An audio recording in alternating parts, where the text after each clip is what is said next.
Pope Francis has said the Vatican will not resign itself to a Middle East without Christians. The Pope made the defiant remarks during a meeting in Rome with Christian leaders from the region, which included patriarchs from Syria, Lebanon, Iraq and Egypt.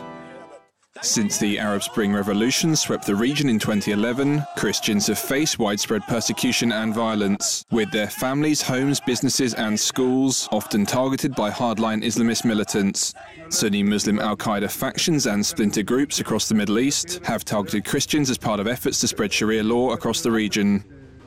Syrian Patriarch Gregory Laham, who attended the discussion with the Pope, also recently spoke out about Christian persecution by hardline Islamists. Laham urged Christians to remain in Syria and asked European countries to help in difficulty, but don't encourage them to emigrate. Hundreds of Christians are being killed in Syria's civil war, while 450,000 have been displaced from the country.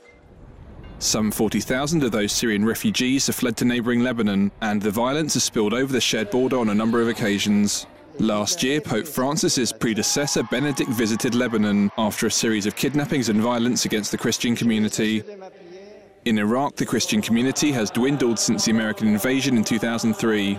Around two-thirds of Iraq's 1.4 million Christians have reportedly since fled, due to a surge of violent attacks against them by jihadi militants in the country.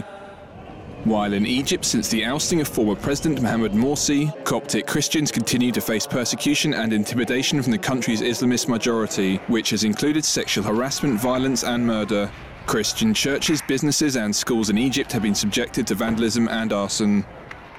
Next week, the Pope is due to meet with Russian President Vladimir Putin, who has reportedly been encouraging Orthodox Christians to move to Russia from the Middle East. The Pope is seeking to extend international awareness of the plight of Christians, with only German Chancellor Angela Merkel having previously spoken out on the issue. Christians have lived in the Middle East for centuries, and in some parts of the region, Western Aramaic, the language of Jesus, is still spoken. Syria's Christians are one of the oldest such communities in the world, while for hundreds of years Christians were the majority in Egypt. However, following the rise of militant Islam, Christians in both countries now make up just 10% of the population.